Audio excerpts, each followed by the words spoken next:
Hello everyone, welcome to your channel unique study hub by Neha. This is Neha. तो कैसे हैं आप सब? होप सो सब बढ़िया होंगे। तो गाइस, आज से हमारे चैनल पर क्लास 6 की एनसीईआरटी स्टार्ट हो रही है। यस, क्लास 6 की एनसीईआरटी स्टार्ट हो रही है, जिसमें मैं आपको हिस्ट्री का सेक्शन करवाऊंगी।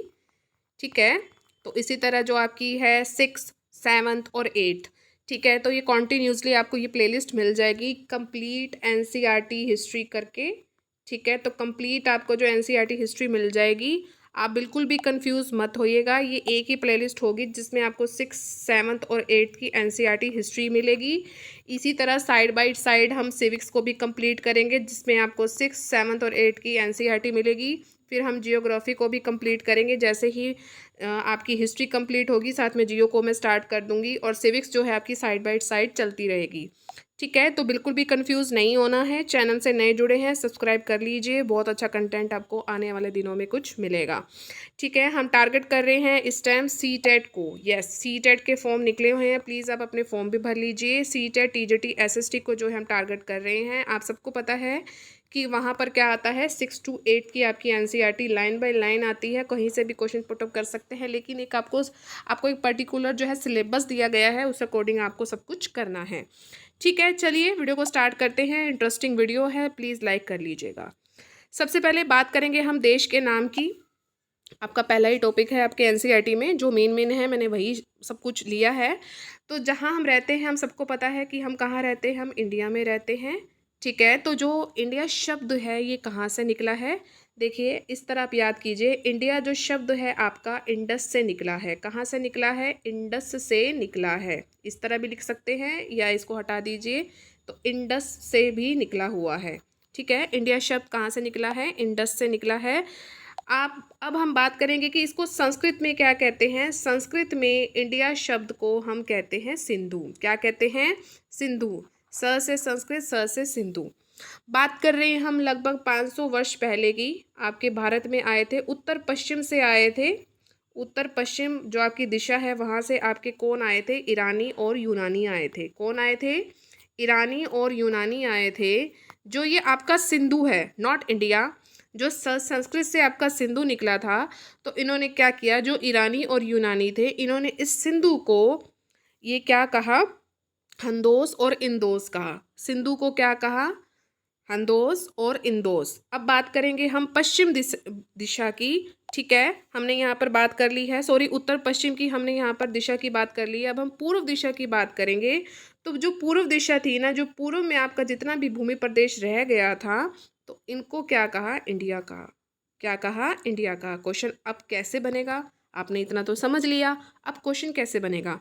क्वेश्चन ऐसे बनेगा कि आएगा कि उत्तर पश्चिम की ओर से ईरानी और जो यूनानी आपके भारत में आए थे, उन्होंने सिंधु को किस नाम से, मतलब उनको क्या कहा? सिंधु को उन्होंने क्या कहा? तो क्या कहा? हंदोस और इंदोस। ठीक है, तो ये कहाँ से आए थे? ईरानी और यूनानी, ये आपके आए थे उत्तर पश्चिम दिशा से आए थे। नेक्स्ट क्वेश्चन क्या बनेगा? नेक्स्ट क्वेश्चन ये बनेगा कि जो आपकी सिंधु नदी है, उसके पूर्व में स्थित जो आपका भूमि प्रदेश है, उसको हम क्या कहते हैं? तो उसको हम क्या कहते हैं? इंडिया कहते हैं। ठीक है, एक क्वेश्चन और बन सकता है कि जो आपका इंडिया शब्द है, ये कहाँ से निकला है? तो इंडिया शब्द आपका इंडस से निकला है। तो इतने क्वेश्चन आपकी इस पैराग्राफ में से बन गए हैं। मुझे उम्मीद है आपको इतना समझ आ गया है। आगे बढ़ते हैं। आपको पता है कि जो भारत है, इंडिया है, नाम का प्रयोग उत्तर पश्चिम में रहने वाले लोगों के समूह के लिए किया जाता था। ठीक है, जो आपके यूनानी आए थे ना, यूनानी और ईरानी आए थे, मैंने आपको अभी अभी बताया है।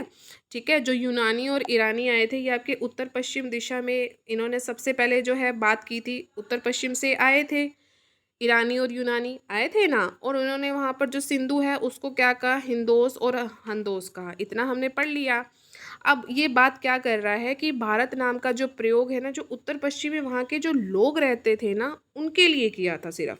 ठीक है, ये पूरा भारत के लिए बात नहीं हो रही है, सिर्फ और सिर्फ उत्तर पश्चिम दिशा की जो जो एरिया था ना, वहीं के लोगों के लिए जो है भारत नाम को चूज किया। किसने? ईरानी और यूनानी ने। ठीक है, अब जो ये बात है, देखिए, अब हमने ये जाना कि उन्होंने उत्तर पश्चिम दिशा को भारत का। अब ये हमें पता कहाँ से लगा? अब ये क्वेश्चन बनता है। क्वेश्चन ऐसे ही बनते हैं, आपके पैराग्राफ में ऐसे बनते हैं, लेकिन उनको याद करना थोड़ा मुश्किल हो जाता है, इंटरेस्टिंग नहीं लगता आपको हिस्ट्री, सबसे मेन बात ये है। तो जो ये समूह था, उत्तर पश्चिम में जो दिशा में समूह रहता था, इस समूह का जो उल्लेख है वो कहाँ पर मिलता है आपको? अब क्वेश्चन ये बनता है, हमें इतना तो पता लग गया कि जो उत्तर पश्चिम जो दिशा में जो लोग रहते थे उनके समूह को भारत कहा गया। अब ये पता कहाँ से लगा? तो जो उल्लेख है हमें गाइस, जो संस्कृत की जो आरंभिक है, लगभग 3500 वर्ष पुरानी आपकी ऋग्वेद है। आप सबको पता है कि हमारे 4 वेद हैं। 4 वेदों में से जो आपका ऋग्वेद है वो सबसे पुराना है। तो जो इसका उल्लेख है, इस चीज़ का जो उल्लेख है कि उत्तर पश्चिम दिशा में जो लोगों का समूह था, तो उनको भारत का जो इस चीज़ का उल्लेख है आपको ऋग्वेद में मिलता है। ठीक है।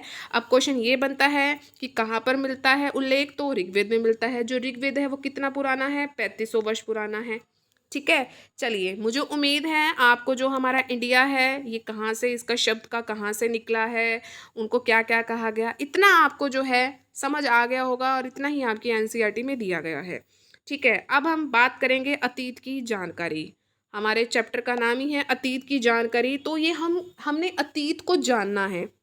अब मैं आपसे पूछूं कि अतीत क्या होता है? आप कहेंगे कि इतिहास, मतलब कि इतिहास ही कहते हैं। अब जो घटना घटी है वो सब अतीत है।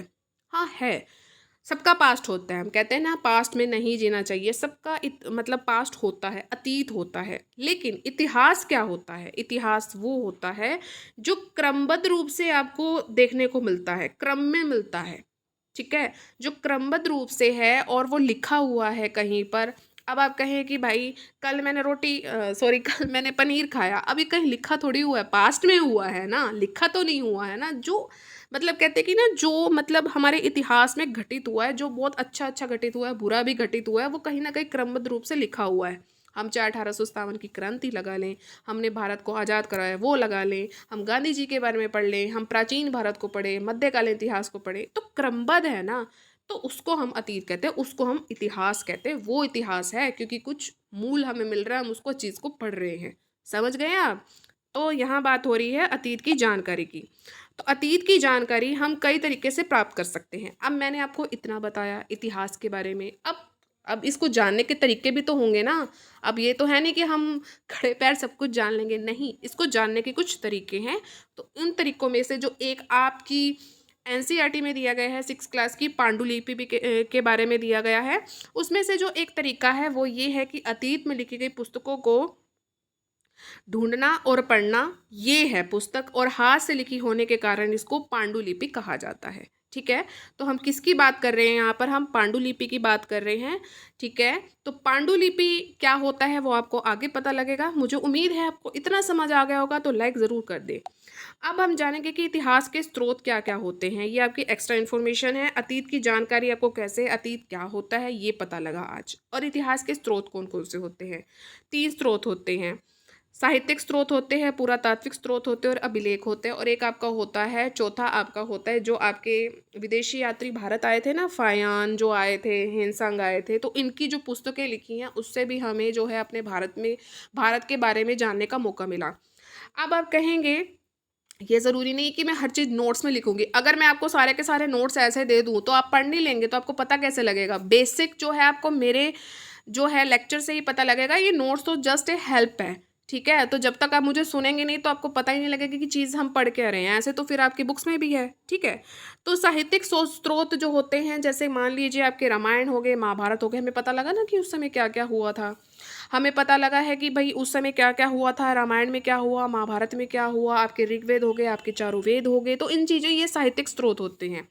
पुरातात्विक स्रोत कौन से होते हैं? जो आपके पुरातत्वविद होते हैं, अभी आपको मैं आगे पढ़ाऊंगी, तो उन्होंने कौन से अभिलेख ढूंढे हैं, सिक्के, मोहरे। हड़प्पा संस्कृति से आपको बहुत कुछ मिला है।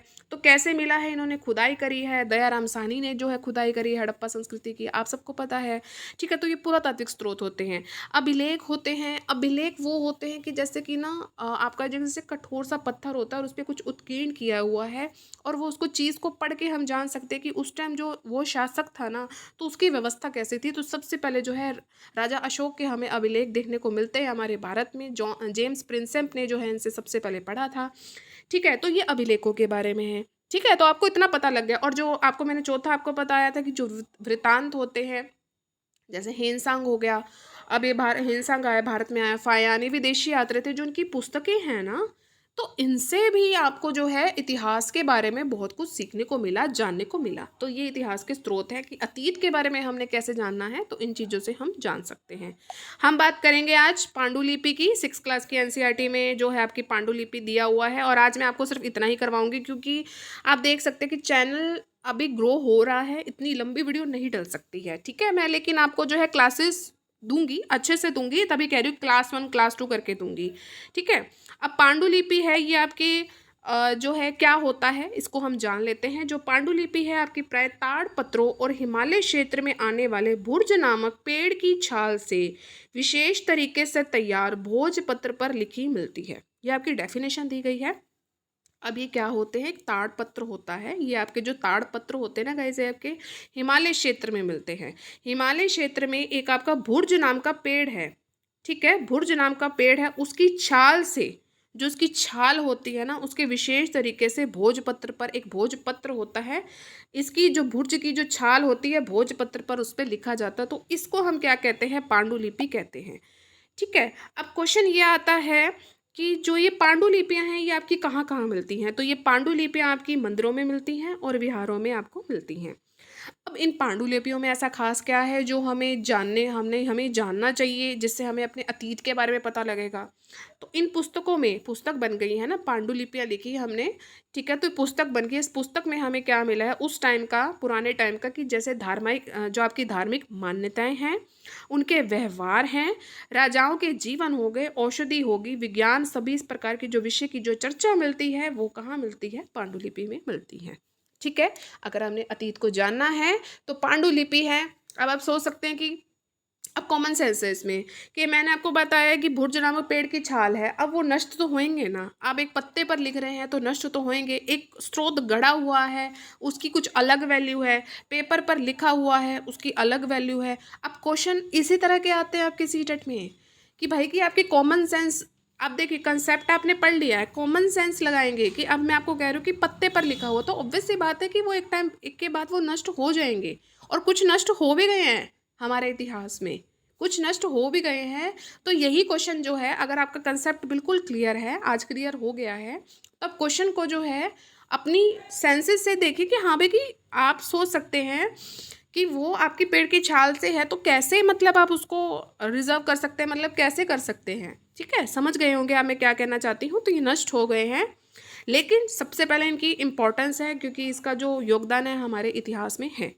ठीक है, तो इन पांडुलिपि बुक बनी, पांडुलिपि एक बुक है, उससे हमें क्या क्या देखने को मिला है, धार्मिक मान्यताएं देखने को मिली हैं, उनके व्यवहार, राजाओं के शासक, औषधि, विज्ञान, सभी प्रकार के जो विषय उनकी चर्चा हमें पांडुलिपि में मिलती है।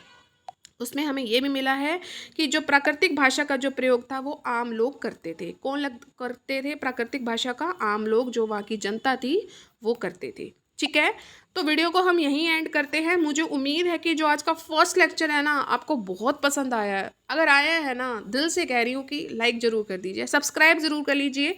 ठीक है, देखिए नेक्स्ट वीडियो में मैं आपको जो अभिलेख, पुरातत्वविद और आरंभिक मानव जो है हम सारा स्टार्ट कर लेंगे। ठीक है, नोट्स बन रहे हैं, तो मैं आपको थोड़ा थोड़ा ही करवाऊंगी, ज़्यादा करवाऊंगी ना तो आप फिर कंफ्यूज भी हो जाएंगे।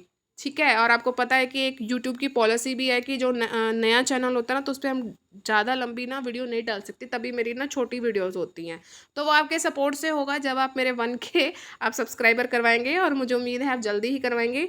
तो कैसा लगा वीडियो? मुझे उम्मीद है अच्छा ही लगा होगा। तो please like, share and subscribe आप ज़रूर कर लीजिए। सब्सक्राइब का रेड बटन उसको ज़रूर प्रेस कीजिए, और ऑल पर आपने ज़रूर क्लिक करना है, तभी मेरे चैनल पर जितनी भी वीडियोस आएंगी उसकी नोटिफिकेशन आपको टाइम टू टाइम मिलती रहेगी। तो ये हमारी आज की क्लास 1 थी, इसके बाद आपकी क्लास 2 रहेगी, तो सीरियल वाइज ऐसे चलता रहेगा। साइड बाई साइड जो हम सिविक्स को भी करेंगे तो उसकी भी क्लास 1 और क्लास 2 के साथ रहेगी। तो बिल्कुल भी कन्फ्यूज नहीं होना है, मैं स्टार्टिंग से ही प्लेलिस्ट पे पूरा फोकस रखूँगी, और आपको बिल्कुल भी कन्फ्यूज़ नहीं होना है। टेलीग्राम लिंक है आपको नीचे दिया गया है, तो ठीक है, उसको भी ज्वाइन कर लीजिए, तो वहाँ भी आपको इन्फॉर्मेशन जो है मिलती रहती हैं। साथ में आप सबको पता है कि टेट एग्ज़ाम स्टडी पर भी मैं पढ़ा रही हूँ, तो उसका लिंक भी जो है आज आपको डिस्क्रिप्शन बॉक्स में मिल जाएगा। टेट एग्ज़ाम स्टडी पर भी मैं आपको सीटेट के रिगार्डिंग जो है एमसीक्यूज़ करवा रही हूँ, तो वो एमसीक्यूज़ भी आपके लिए बहुत ज़्यादा इंपॉर्टेंट हैं। ठीक है, तो नीचे लिंक मिल जाएगा, तो उस चैनल को भी प्लीज़ सपोर्ट कीजिए और मेरे चैनल को भी पूरा सपोर्ट कीजिए। तो इससे क्या होगा कि आपकी सीटेट की एक बेटर प्रिपरेशन जो है मेरे थ्रू बहुत अच्छे तरीके से हो जाएगी। कुछ आने वाले दिनों में 10 दिन लगा लीजिए, सीडीपी का जो है हम सेक्शन जो है स्टार्ट कर देंगे। सीडीपी भी मैं आपको करवाऊंगी और कोशिश करूंगी कि मैं आपको अपने चैनल पर PYQ भी करवाऊं। ठीक है, तो आप समझ सकते हैं कि दो दो चैनल है, उनको हैंडल करना। साथ में प्लस में मैं PG हिस्ट्री का भी जो है लेक्चर मैं सोच रही हूँ मैं आपको, तो कि मैं उसकी प्रिपरेशन कर रही हूँ, तो आप समझ सकते हैं। और आप छोटा बेबी भी है, सब कुछ पता है आपको। अगर आप चैनल को शुरू से देख रहे हैं, वहाँ से भी मुझे देख रहे हैं, तो आप सबको पता है कि मेरी कहानी क्या है। बहुत टफ होता है, लेकिन मैं ज़रूर करती हूँ कि मुझे करना है। अगर मैं कर सकती हूँ, मैं एक हाउसवाइफ होके कर सकती हूँ, तो आप क्यों नहीं कर सकते? एक बच्चा है मेरे साथ, तो आप क्यों नहीं कर सकते? आप भी कर सकते हो, चाहे 2 बच्चे हो, कर सकते हो। अपने नोट्स बनाइए, उसको करते रहिए, देखिए कैसे नहीं होता है। मैंने किया है ना, तो आप भी कर सकते हैं, कोई मुश्किल नहीं है, करना है। Let's do it. अभी तो हमें और पढ़ना है। ठीक है, चलिए मिलेंगे अपनी नेक्स्ट वीडियो में अच्छे कंटेंट के साथ। Till then, thank you so much for watching. Bye bye guys and take care.